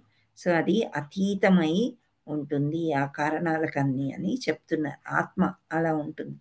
ఆత్మ యొక్క లక్షణాలు శాశ్వతమైంది, పుట్టుకలేంది, అనంతకాలంగా ఉన్నది. ఎప్పుడు పుట్టిందో మనకు తెలియదు. ఎప్పటి నుంచో ఆత్మ ఇలా కంటిన్యూ అవుతూనే ఉందన్నమాట. అది ఎప్పటికీ శాశ్వతమైంది. మనం 2వ అధ్యాయంలోనే మనం నేర్చుకున్నాం కదా. సో అది తర్వాత శ్రీకృష్ణుణ్ణి సేవించేది ఎల్లప్పుడూ ఆధారపడి ఉండుట. సో ఆత్మకి ఎప్పుడు కూడా శ్రీకృష్ణుని సేవించడమే ఇష్టం అన్నమాట. ఆత్మ సంతృప్తి అని అంట. ఎప్పుడైతే భగవంతుడిని మనం పూజించమో ఆత్మ తృప్తిగా ఉండదు. అందుకే మనకి నిర్లిప్తంగా ఉంటుంది, ఏదో అనాసక్తి, దేని మీద ఆసక్తి ఉండదన్నమాట. అదే భగవంతుడు సేవ చేసుకున్నారనుకోండి, ఎల్లకాలం హాయిగా సంతోషంగా ఉండాలి. ప్రపంచ పరిణామాలు మరియు కారణానికి అతీతమైందన్నమాట. సో మనం ఇప్పుడు దేహం కాదు ఆత్మ అనుకున్నాం. ప్రపంచంలో అంటే మన చుట్టూ ఉండేవాళ్ళు తిడుతున్నారు, ఈమె పని పాట లేదు అసలు, 8 గంటలకు మొదలెట్టిందంటే 9:30 దాకా కూర్చుంటుందని ఎంతమంది ఇళ్లలో తిట్టుకుంటున్నారో, సరి అయిన టైంలో డైనింగ్ డిన్నర్ అవ్వట్లేదు అని చెప్పేసి. కానీ నేను పట్టించుకోను అనమాట. ఎందుకు? నేను ఒక ఆత్మని, దేహము కాదు. భగవంతుడి గురించి మాట్లాడడానికి ఒక టైం ఉంటుంది. 24 గంటలు మాట్లాడినా మనకి తక్కువే అన్నమాట. సో అలా ప్రపంచ పరిణామాలు మరియు కారణానికి అతీతమైంది ఆత్మ. ఆత్మకి ఏవి అంటవు. చుట్టూ ఎంతమంది ఏమన్నా కానీ దెబ్బలు కొడితే కూడా దేహానికే రక్తం వచ్చేది, దెబ్బలు మానేది, కానీ ఆత్మకి చెక్కు చెదరదనమాట. అందుచేత మనం చూసారా, మన గురు మహారాజులు చూసుంటారు మీరు ఫొటోస్లో, అక్కడ పూర్తిగా శిథిలమైపోయిన శరీరంతో కూడా ఇంకా ప్రచారం చేయాలి, ఇంకా భక్తుల్ని చేయాలి అని వాళ్ళ ముఖం మీద చిరునవ్వు అనేది అసలు చెరగదనమాట. ఎక్కడైనా మీకు యూట్యూబ్లో కనిపిస్తే గురు మహారాజ్ గురించి చూడండి, అసలు ఎంత సంతోషంగా ఉంటారంటే మనకు ఆశ్చర్యం వేస్తుంది. అటు కిడ్నీలు పనిచేయకపోయినా, క్యాన్సర్ వ్యాధి ఉన్నా, కాళ్ళు చేతులు పనిచేయకుండా, వీల్ చైర్లో ఉన్నా సరే ఇంకా ఇంకా ఆయన ప్రవచనాలు ఇస్తూ, మాట్లాడుతూ, ఆర్తిలు చేస్తూ, అసలు ఏంటి ఇది అని అనిపిస్తుంది. ఎందుకు అలా ఉండగలుగుతున్నారు? నేను ఒక ఆత్మ, నా దేహం ఏమైపోయినా నాకు లెక్కలేదు అని అనుకుంటున్నారు. అంతటా పరమాత్మ యొక్క లక్షణాలు ఎలా ఉంటాయి అంటే, అంతటా చేతులు, కాళ్ళు, కళ్ళు, చెవులు, తలలు మరియు ముఖాలు వ్యాపించి ఉన్నాయి. అంతటా సమన్వయ, జీవుల లోపల మరియు వెలుపల ఉన్నాడు. లోపల పరమాత్ముడు ఉన్నాడని మనకు తెలుసు. వెలుపల అంటే మీకేమైనా తెలుసా? వెలుపల అంటే బయట మాతాజీ. దేహం బయట అంటే వెలుపల కూడా మనకి ఇప్పుడు ఎవరైనా సాయం చేయడానికి వచ్చారనుకోండి, కృష్ణుడే పంపాడు అని అనుకుంటాం కదా. అది కాకుండా జీవరాశులు మన వెలుపల ఎన్నో ఉన్నాయి, చెట్లు, చేమలు, కొండలు, వేరే జంతువులు, వేరే జీవరాశులు. వాటిల్లో కూడా అన్నిట్లో సమన్వయత అన్ని జీవుల్లో ఉంటాడు, లోపల బయట. నరసింహస్వామి పాటలో వస్తుంది కదా, ఏమని వస్తుంది? సరేలేండి, అది మీకు వచ్చారా. ఇంద్రియాతీతం, కానీ ఇంద్రియాలను లేదన్నమాట.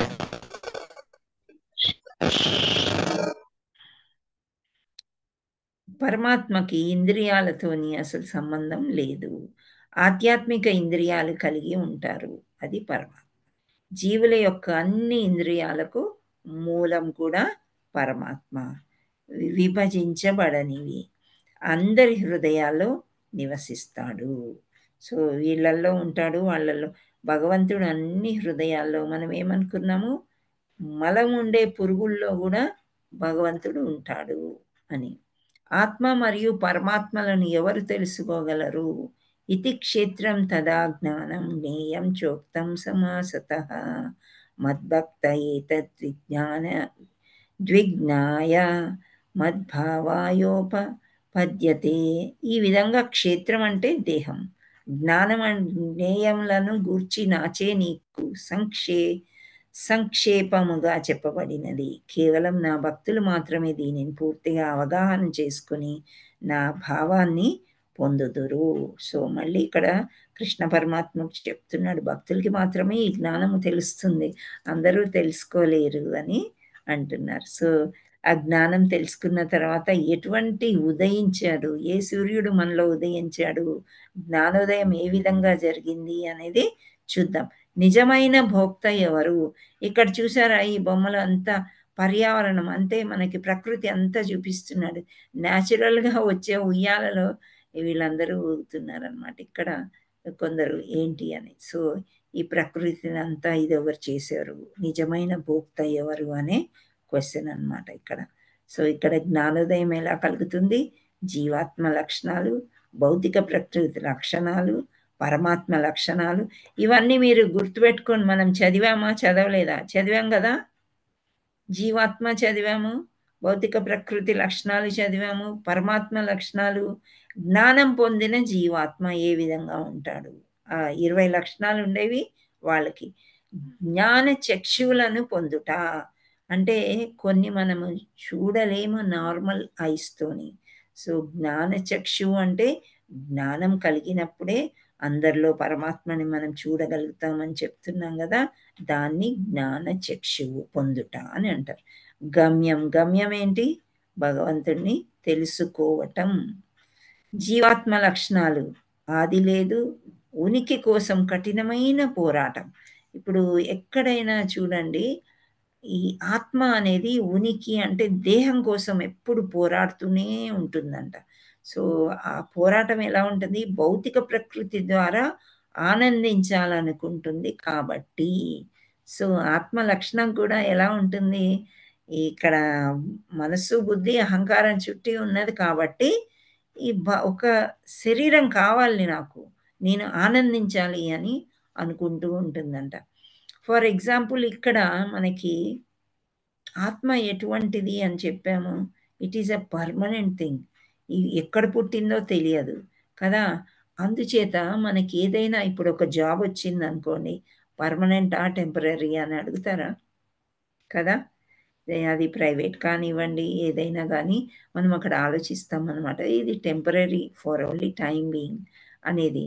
కానీ మనమే అంత టెంపరీ అని ఎవరు గుర్తించరు అనమాట. సో అది పర్మనెంటే మనం కావాలనుకుంటాం. ఒక అద్దె ఇల్లు ఉందంటే లేదు లేదు మనకు సొంత ఇల్లు ఉంటేనే బాగుంటుంది, అద్దె ఇంట్లో ఇంకెన్ని సంవత్సరాలు ఉంటామని ఆలోచిస్తుంటాం. ఎందుకంటే ఇవన్నీ ఆత్మ లక్షణాలు అనమాట. సో ఆత్మ ఒక దేహం లేనిదే ఉండలేదు, ఉనికి కోసం కఠినమైన పోరాటం చేస్తూ ఉంటుందంట ఆత్మ.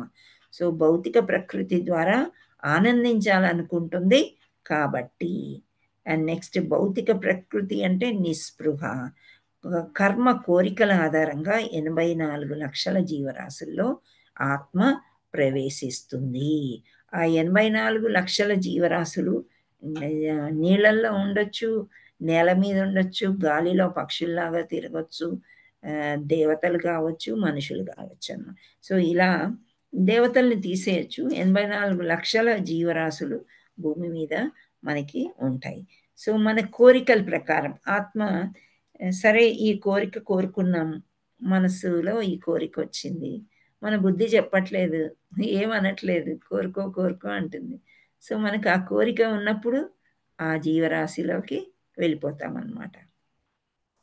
ఫర్ ఎగ్జాంపుల్ లస్ట్ అండ్ ఇంకోటి బాగా దురాశ, డబ్బు మీద. మనం మహత్వంలో చదివాం కదా, పాములాగా పుట్టడం అలాగా అని చెప్పి. సో నగ్నంగా ఉంటే, బట్టలు వేసుకోకుండా ఉంటే చెట్లులాగా పుడుతూ ఉంటారు, అలా అన్నమాట. సో ఇక్కడ జీవరాశులన్నీ చూపించారు చక్కగా. భౌతిక ప్రకృతి యందు త్రిగుణాలను అనుభవించుచు జీవుడికి ఈ విధంగా జీవనం సాగించును. భౌతిక ప్రకృతితో అతనికి గల సాంగత్యమే దీనికి కారణం.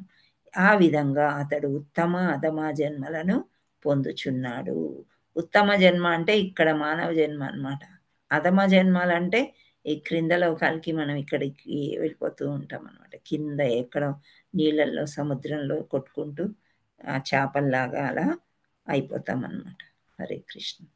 సో భౌతిక ప్రకృతి యొక్క లక్షణాలు మొదలులేంది తాత్కాలికము, రూపాంతరం చెందుతుంది. ఈ పాయింట్ చూడండి, రూపాంతరం చెందడం అంటే భూమి నీళ్ళలాగా మారడం, నీళ్లు భూమిలాగా మారడం మనం మామూలుగా కళ్ళకు కనిపించేదే. అది ఒక సమయంలో ఒక 20 ఏళ్ల క్రిందట ఒక దగ్గర ఒక కొలను, చెరువు ఏమైనా ఉండి ఉంటుంది. కానీ తర్వాత కొద్ది సంవత్సరాల తర్వాత అసలు ఉండదు. ఏమైంది అది? ఆ నీరంతా ఆవిరైపోయి అక్కడ ఒక బిల్డింగ్ వచ్చేస్తుంది. దాన్నే రూపాంతరం చెందడం అని అంటారు. మార్పు వస్తుంది.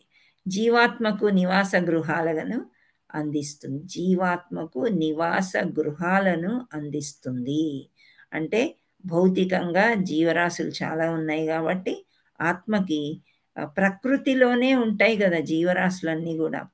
అంటే ఇప్పుడు చీమలు, దోమలు, కుందేళ్ళు కొన్ని ఉంటాయి. అవి ఎక్కడుంటాయి అని అంటే చెట్ల మీద, ఆకుల మీద, అక్కడికి. అదంతా ప్రకృతియే కదా. జీవాత్మలంటే ఈ జీవులు. సో ఆ ప్రకృతి గృహాలని కూడా అందిస్తుంది.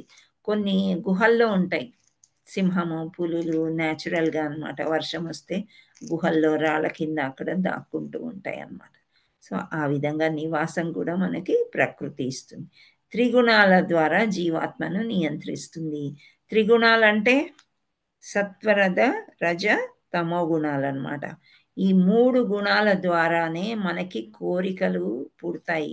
ఆ కోరికల ప్రకారమే మనము జీవము అంటే ఆ యొక్క ఉనికి మనకి తెలిసి భగవంతుడు ఆ జీవిలోకి ప్రవేశింపజేస్తాడనమాట. సో పరమాత్మ లక్షణాలు ఏంటి అంటే సర్వోత్కృష్ట భోక్త, అన్నిటికీ కూడా భోక్త, యజమాని, సాక్షి, అనుమతించువాడు. ఇక్కడ సాక్షి అంటే మీరు అర్థం చేసుకోవాలి. నేను చెప్పాను చెట్టు కొమ్మ మీద ఈ 2 చిలుకలు ఉన్నాయి. ఒక చిలుక పండు తింటుంది, ఒక చిలుక గమనిస్తుందంటే భగవంతుడు మనం ఒంటరిగా ఉన్నాం, ఏ తప్పులైనా చేయొచ్చు అనుకోలేము. సాక్షిలాగా ఎప్పుడు మన వెంటే ఉంటాడనమాట. అనుమతించువాడు. సో ఇక్కడ పరమాత్మ ఎలా ఉన్నాడు? పరమాత్మ ఆత్మ, కోరిక, స్వభావము, శరీరం. సో ఆత్మ ఏం కోరిక ఉంటుందో ఆ స్వభావంతోనే మనకి ఆ శరీరం వస్తుంది.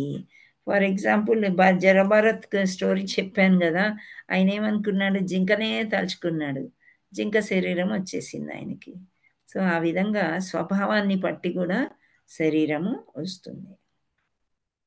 జ్ఞానం పొందిన జీవాత్మ ఏ విధంగా ఉంటుంది అంటే ఆత్మ మరియు పదార్థం మధ్య వ్యత్యాసాన్ని గుర్తించడము. ఇక్కడ పదార్థం అంటే దేహము, matter. Matter is the one which occupies space and has weight అన్నమాట. అంటే ఏదైనా ఒక గ్లాస్ కానీ ఒక టేబుల్ కానీ ఒక ప్లేస్ని ఆక్యుపై తీసుకుంటుంది, దానికి ఒక బరువు అనేది ఉంటుంది. సో మనం కూడా మనకు కొంచెం ప్లేస్ కావాలి నిలబడడానికి, కూర్చోడానికి కదా. సో మనం కూడా పదార్థం అన్నారు. ఎందుకు? పంచభూతాలతో చేయబడి ఉంది. ఆత్మ ఉన్నది కాబట్టి జీవాత్మలు అయ్యాం మనం. సో ఆత్మ మరియు పదార్థం అంటే దేహం గురించి మధ్య డిఫరెన్సెస్ గుర్తించడమే మనకి జ్ఞానము. నాశనం లేని పరమాత్మను సహచరునిగా చూడగలడు. సో ఎప్పుడైనా పరమాత్ముడికి నాశనం అనేది లేదు. ఇప్పుడు ఉన్నాడు, నిన్న ఉన్నాడు, రేపు కూడా ఉంటాడు అనమాట. సో సహచరుడు అంటే ఫ్రెండ్ లాగా అనమాట. అంటే ఫ్రెండ్ మనకి ఎందుకు ఫ్రెండ్ లాగా అంటారంటే రిలేటివ్స్ కంటే అన్ని క్లోజ్ అసోసియేషన్స్ కంటే ఫ్రెండ్స్ని ఎక్కువ నమ్ముతూ ఉంటాం. ఇన్ అండ్ అవుట్ అన్నీ చెప్పగలుగుతాం అనమాట. సో అందుచేత భగవంతుడితో అన్నీ క్లోజ్గా ఉండి అన్నీ చెప్పుకోగలమంటే అలాంటి పరమాత్మను సహచరుడుగా చూడగలగాలి. అర్జునుడు ఎలా చూశాడో అలా. అకర్తగా గుర్తించుట. అకర్త అంటే మనమే అన్ని చేస్తున్నాం అనుకోవద్దు. మనము మన చేత భగవంతుడు చేయిస్తున్నాడు అనుకోవడం అనమాట. నెక్స్ట్ జ్ఞాన చక్షువు అంటే మన కళ్ళు ఎలా ఉన్నాయి అని అంటే, ఓ భరత వంశశ్రేష్ఠుడా, నీవు గాంచినట్టి స్థావర జంగమ రూపం ఏదైనను క్షేత్రజ్ఞుల సంయోగమేనని తెలుసుకొనము. అంటే మనకి స్థావర జంగమాలు అంటే స్థిరంగా ఉండేవి కొన్ని కనిపిస్తూ ఉంటాయి. ఏంటి అంటే కొండలు, కోనలు, నదులు అవన్నీ ఎక్కడున్నాయో అక్కడే ఉంటాయి, కదలవు. జంగమాలు అంటే కదిలే చీరాలు అన్నమాట. మనం ఈ ఊర్లో ఇప్పుడున్నాం, రేపు అమెరికాలో ఉండొచ్చు, ఫ్లైట్లో వెళ్ళిపోయి ఇంకా ఎక్కడికైనా వెళ్ళిపోవచ్చు. ఒక పిల్లి కుక్క మన ముందుకు వచ్చింది, హడి పో అంటే పరిగెత్తి వెళ్ళిపోతాయి. అలాగే మూవ్మెంట్ ఉండేవి జంగమాలు అంటారు, స్థిరంగా ఉండేవి స్థావరాలు అంటారు. సో వీటికి రూపం ఏదైనా క్షేత్రజ్ఞుల సంయోగమే అని తెలుసుకోండి అని చెప్తున్నారు. సో జ్ఞాన చక్షుని పొందుట, కింది జ్ఞానాన్ని పొందడం ద్వారా శరీరం యొక్క మూలకాలను, శరీరం మరియు ఆత్మ మధ్య వ్యత్యాసము, పరమాత్మను అన్ని జీవులలో దర్శించటం వల్ల వాటి పట్ల సమదృష్టి, మనస్సు మరియు ఇంద్రియాలపై నియంత్రణ కలిగి ఉండుట. ఈ పాయింట్స్ అన్నీ ఏమీ లేదు, మళ్ళీ రిపీట్ అయినాయి. సో గమ్యం, దేహము మరియు దేహము నెరిగిన క్షేత్రజ్ఞుల నడుమ గల భేదాన్ని జ్ఞాన చక్షువులు దర్శించి భౌతిక ప్రకృతి బంధము నుండి ముక్తి నొందు విధానం నెరగగలిగిన వాడు పరమగతిని పొందగలడు. సో ఏంటి అంటే ఇది దేహము. ఇందాక నేను చెప్పాను కదా, ఆచార్యులు దేహాన్ని పెద్దగా పట్టించుకోరని. సో దేహాన్ని మనం పూర్తిగా తెలుసుకున్న తర్వాత క్షేత్రజ్ఞుడు అంటే భగవంతుడు దేహాన్ని చేసిన ఆ యొక్క భేదం మనం తెలుసుకుంటేనే మనకి జ్ఞానము వచ్చినట్లు. సో భౌతిక ప్రకృతి బంధాము నుండి కూడా, భౌతిక ప్రకృతి అంటే అంత మన చుట్టూ ఉండేదన్నమాట. సో ముక్తి పొందే విధానము మనం వెళ్ళినప్పుడు పరమగతిని మనము పొందగలము అని చెప్తున్నారు. సో ఇది ఎవరైనా హ్యాండ్ రైజ్ చేసి చదవండి. హరే కృష్ణ. హరే కృష్ణ, మీకు కనిపిస్తుందా? ఎస్ మాతాజీ, సరోజ మాతాజీ హ్యాండ్ రైజ్ చేశారు. చదవండి అమ్మా, ఇందాక కూడా మీకు ఛాన్స్ ఇవ్వలేను. చదవండి, అన్నీ చదవండి. డబ్ల్యూ అంటే అలా. హరే కృష్ణ మాతాజీ, ధన్యవాదాలు. డబ్ల్యూ అంటే వైజ్ క్వశ్చన్స్, తెలివైన ప్రశ్నలు. అర్జునుడి 6 ప్రశ్నలు, ఆత్మ మరియు పరమాత్మల మధ్య వ్యత్యాసము. I means items of knowledge, జ్ఞానం యొక్క అంశములు. ప్రాథమిక లక్షణాలు, అవసరమైన లక్షణాలు, ఇతర లక్షణాలు. Yes, soul and super soul, ఆత్మ అండ్ పరమాత్మ. ఆత్మగుణములు, పరమాత్మ గుణములు. ఆత్మగుణములు వచ్చేసి శాశ్వతమైనవి, శాశ్వతమైన ఆధీనం. ఆత్మగుణములు శాశ్వతమైన, అధీనం, ఆధ్యాత్మికమైన. పరమాత్మ గుణాలు అన్నింటా వ్యాపించి అన్నిటితో సమన్వయం, ఇంద్రియాతీతం, అవిచ్ఛేదం, హృదయంలో నివసిస్తుంది. ఈ మీన్స్ ఎన్లైటెండ్, జ్ఞానోదయం. లక్షణాలు: ఆత్మ, భౌతిక ప్రకృతి, పరమాత్మ, జ్ఞాన జీవాత్మ, జ్ఞాన చక్షువులు పొందుట గమ్యం. హరే కృష్ణ మాతాజీ. హరి బోల్. సో సమీక్ష ఏంటి అంటే క్షేత్రజ్ఞ విభాగ యోగం అండ్ ప్రకృతి, పురుషుడు, చైతన్యం అని మన పుస్తకంలో ఉందన్నమాట. ప్రకృతి అంటే చుట్టూ పరిసరాలు, పురుషుడు అంటే భగవంతుడు, చైతన్యం అంటే ఈ రెండిటి మధ్యలో ఎలాంటి చైతన్యం కదలికలు ఉన్నాయి అని సంబంధం ఉంది. సో హరే కృష్ణ కృష్ణ కృష్ణ హరే హరే, హరే రామ రామ రామ హరే హరే. శ్రీల ప్రభుపాదికి జై, గురు మహారాజ్కి జై. హరే కృష్ణ. సో మీరందరూ బాగానే ఉన్నారా? నీరసించిపోయారా? కొంచెం పెద్దగానే ఉంది. హరే కృష్ణ. శక్తి వచ్చింది మాది, నీరసం కాదు. పర్వాలేదు, శక్తి వస్తే. కానీ మీకు ఏదైనా ఫాస్ట్గా వెళ్ళినట్టు అనిపిస్తే మీరు ఒకసారి యూట్యూబ్ చూసుకొని క్వశ్చన్స్ రాసుకొని రేపు అడగండి. ఓకే. హరే కృష్ణ మాతాజీ. చాలా పెద్దగా ఉంది కాబట్టి అక్కడక్కడ ఫాస్ట్గా వెళ్ళానేమో అని నాకు అనిపించింది. సరోజ మాతాజీ, మీరేదో మాట్లాడారు. అలాగే మాతాజీ, చూసి యూట్యూబ్లో ఏదైనా ఉంటే రేపు చూడండి. చూస్తే మీకు ఏవైనా డిఫికల్టీస్ ఉంటే ఇంకా 6 days మనం కలిసి ఉంటాం కాబట్టి ఏ రోజైనా మీరు అడగవచ్చు. ఓకే. హరే కృష్ణ. సో 9:18 9:19 అయింది. ఒక 5 నిమిషాల్లో మనము ఏం చెప్పుకుందాము? మహత్యం. చాలా చిన్న స్టోరీ, మహత్యం చాలా బాగుంది కూడా. మహత్వం గురించి మనం చెప్పేసుకుందాం. ఓకే. సో 13వ అధ్యాయంలో ఇక్కడ మళ్ళీ శివుడు పార్వతికి చెప్తున్నాడు. ఈ 13వ అధ్యాయం గురించి, ఆడి యొక్క గొప్పతనం గురించి నేను చెప్తాను, నువ్వు చక్కగా విను అని. అండ్ వినడంలోనే నువ్వు చాలా సంతోషం అయిపోతావు అని చెప్తున్నాడు శివుడు పార్వతికి. ఇవన్నీ కూడా ఎక్కడి నుండి వచ్చాయి అంటే పద్మపురాణంలోంచి తీసిన కథలు అన్నమాట. సో ఇక్కడ సౌత్ ఇండియాలో అంటే దక్షిణ ప్రాంతంలో ఒక తుంగభద్ర నది మీరు చూసి ఉంటారు కొందరు. సో అక్కడ ఏముందంటే ఒక మంచి హరిహరాపూర్ అనే పేరు ఉన్న ప్లేస్లో ఒక శివాలయం ఉందంట. సో కార్తీక మాసము చక్కగా శివాలయం గురించి మనం తెలుసుకుందాం ఏంటి అని. సో అక్కడ అందరూ కూడా శివుణ్ణి బాగా పూజ చేసుకుని ఆ దర్శనం చేసుకునే వాళ్ళకి చాలా చక్కగా మనశ్శాంతి లభించేదంట. సో అక్కడ ఒక బ్రాహ్మణుడు ఉండేవాడు. ఆయన పేరు హరి దీక్షిత్ అనే బ్రాహ్మణుడు ఉండేవాడు. బాగా చదువుకున్నవాడు, తెలివైనవాడు. కానీ అతని యొక్క భార్య అని దురాచార అని పిలిచేవాళ్ళంట అందరూ. ఎందుచేత అంటే ఆమె చాలా దుర్గుణాలు కలిగి ఉందన్నమాట. ఎప్పుడైనా భర్తని కించపరిచి మాట్లాడేదంట, అరిచేదంట, ఇంకా చాలా బ్యాడ్ వర్డ్స్ మాట్లాడి ఆయనను తిట్టేదంట. ఆయన ఒక మహాపండితుడు, అతన్ని పట్టుకొని తిట్టేదంట బాగా. ఎందుకు అనంటే ఆమె ఎప్పుడు కూడా బ్రాహ్మణులతో సంగమం చేయడానికి ఇష్టపడకుండా వేరే వాళ్ళని ఎక్కువగా కోరుకునేదంట.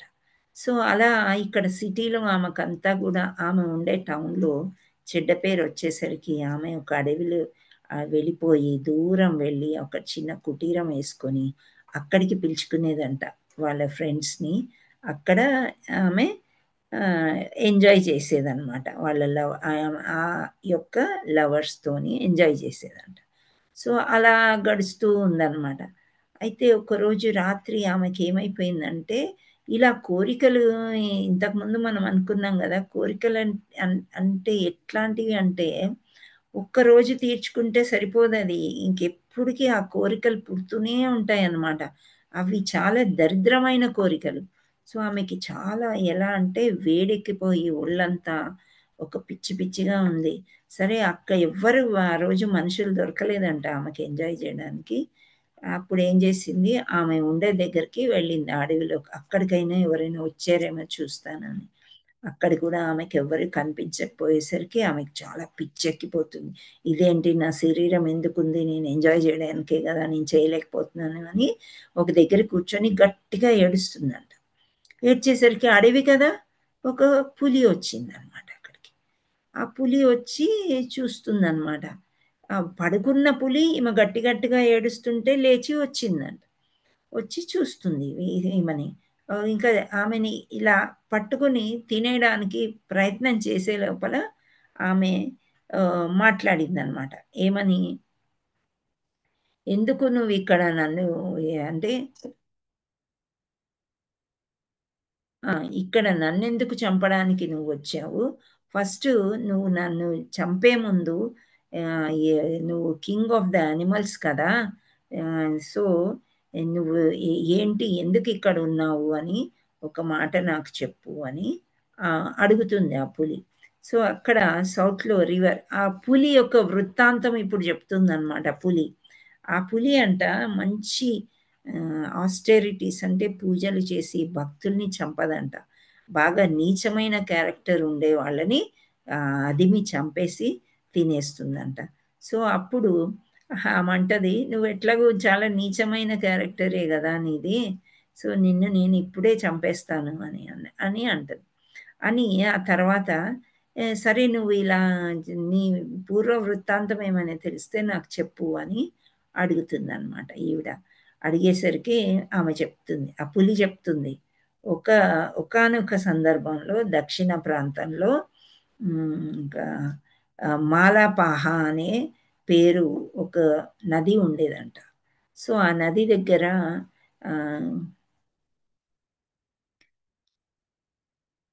ఒక శివాలయం ఉండేది అక్కడ కూడా. సో పంచలింగాలతో చేసిన శివాలయం ఉండేదంట. సో అక్కడ ఒక బ్రాహ్మణ ఫ్యామిలీ ఉండేది. ఆ టైగర్, ఆ పులి ఒక బ్రాహ్మణ ఫ్యామిలీలో చక్కగా ఒక బ్రాహ్మణుడయి పుట్టిందంట. కానీ ఆ బ్రాహ్మణుడికి చాలా గ్రీడీ, దురాశ అనమాట. ఏవైనా ఆస్టెరిటీస్ పూజలు చేస్తే ఎంత తీసుకోవాలో అంత తీసుకోవాలి, కానీ అంతకంటే ఎక్కువ డబ్బులు తీసుకోవడము, ఇంకా అన్కంట్రోలబుల్ సెన్సెస్తోని అన్నీ ఎంజాయ్ చేయడము, ఆ విధంగా చేసేవాడంట. అలా చేస్తూ ఉన్నప్పుడు ఏమవుతుందంటే అతనికి ఏవో జబ్బులు, అవి చారిటీ కూడా ఏమి ఇచ్చేవాడు కాదంట. సో ఎప్పుడైతే హీ బికేమ్ ఓల్డ్, ఆయన అలా చనిపోయే ముసలివాడు అయిపోయేసరికి ఏమైందంటే ఆయన పళ్ళు ఊడిపోయి, కళ్ళు కనిపించకుండా వీక్ అయిపోయి, ఆ తర్వాత డబ్బులు బాగా వస్తున్నప్పుడు ఇలా అయితే డబ్బులు రావు కదా, సో ఇవి జరగకుండా డబ్బులు రావలేకపోతే కొన్ని చీటింగ్స్ కూడా చేశాడంట. ఒక్కోసారి అతని దగ్గర ఏమీ లేకపోతే, Hare Krishna, so some food కూడా అడుక్కుని తినేవాడంట. సో ఒక్కొక్కసారి ఈయన మీదకి కుక్కల్ని కూడా పంపించేవాళ్ళంట, అంత దారుణంగా ఉండేదంట. సో అలా ఒక కుక్క ఆయన కాలిని కరుస్తుంది.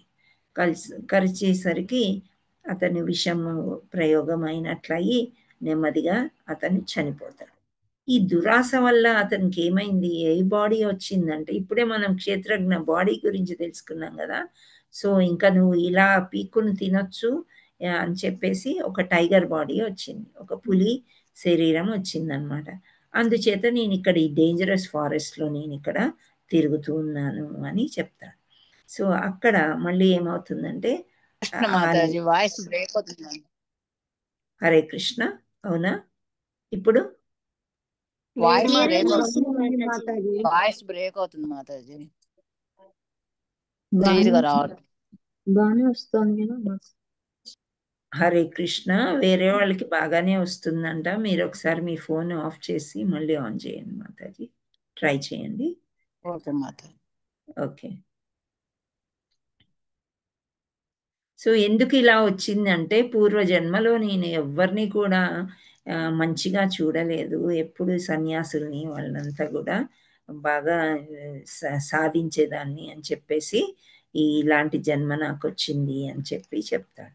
సో ఈ టైగర్ ఈ కథ అంతా చెప్పిన తర్వాత ఏమైందంటే యమదూతాసు ఈమెని బాగా అంటే నేను చెడ్డ వాళ్ళని చంపుతానని చెప్పింది కదా పులి.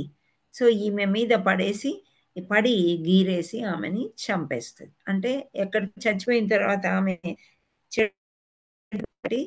యమదూతాస్ దగ్గరికి వెళ్ళిపోయింది అనమాట. సో వెళ్ళిపోయి అక్కడ నానా హింసలు పెట్టారంట.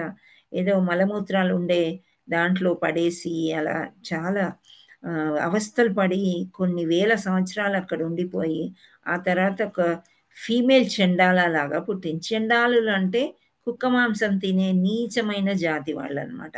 ఒక ఫీమేల్ చెండాలాగా పుట్టిందన్న. పుట్టిన తర్వాత మళ్ళీ ఇక్కడ కూడా అన్ని చెడు పనులే, ఆమెకి మంచి పనులే రావన్నమాట. సో ఇలా చెడు పనులు చేసి ఆమెకి లెప్రసీ ఇంకా ట్యూబర్కులోసిస్ ఇలాంటి జబ్బులు వచ్చేసినాయి అంట. వచ్చేసి ఇంకా ఆమె బ్రతకలేక ఏం చేసింది, అక్కడ జంబకీదేవి అనే పార్వతీ శివ టెంపుల్ దగ్గరికి వెళ్ళిందనమాట. వెళ్ళి అక్కడ సెయింట్ వాసుదేవ అనే అతను ఉండి ఈ 13వ అధ్యాయాన్ని ఎప్పుడు ఆయన పఠిస్తూ ఉండేవాడంట. సో ఈమె 2-3 సార్లు అక్కడ ఇంత నీచమైన జన్మ భరించింది కదా, ముందు జన్మ, తర్వాత నరకంలో, ఆ తర్వాత ఇప్పుడు జన్మ. సో ఆమె వినిందనమాట. ఆమెకు అప్పుడు కొంచెం జ్ఞానోదయం అవుతూ ఉన్నట్లుంది. 2 సార్లు వినిందంట. 3వసారి కూడా వినింది. విన్న తర్వాత అప్పుడు నెమ్మదిగా ఈ చండాల శరీరంలో నుంచి విష్ణుమూర్తి శరీరంలోకి మారిపోయింది. అంటే చతుర్భుజ ఆకారుడైన విష్ణుమూర్తి లాగా మారిపోయి వైకుంఠానికి వెళ్ళిపోయింది.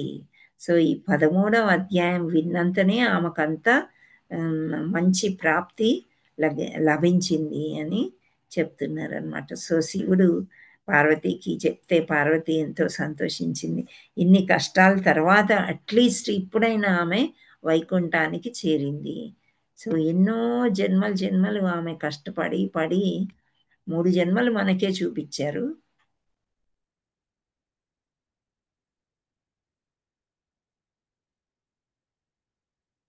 హరే కృష్ణ.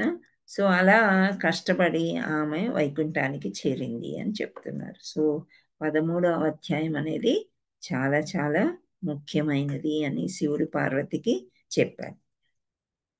హరే కృష్ణ కృష్ణ కృష్ణ హరే హరే, హరే రామ రామ రామ హరే హరే. వాంఛా కల్పతరుభ్యస్య కృపా సింధుభ్య ఏవ చ పతితానాం పావనేభ్యో వైష్ణవేభ్యో నమో నమః. All glories to assembled devotees, Hare Krishna. All glories to assembled devotees, Hare Krishna. All glories, Hare Krishna. Thank you all so much. చాలా ఓపికగా కూర్చున్నారు. అంటే ఇక్కడికి వస్తూ ఉంటే సహనం కూడా నెమ్మదిగా వచ్చేస్తుంది అని చెప్పుకున్నాం కదా. సో మీకు ఓపిక వచ్చింది, కూర్చోగలిగారు. మాతాజీ క్లాస్ చాలా బాగుంది. Thank you.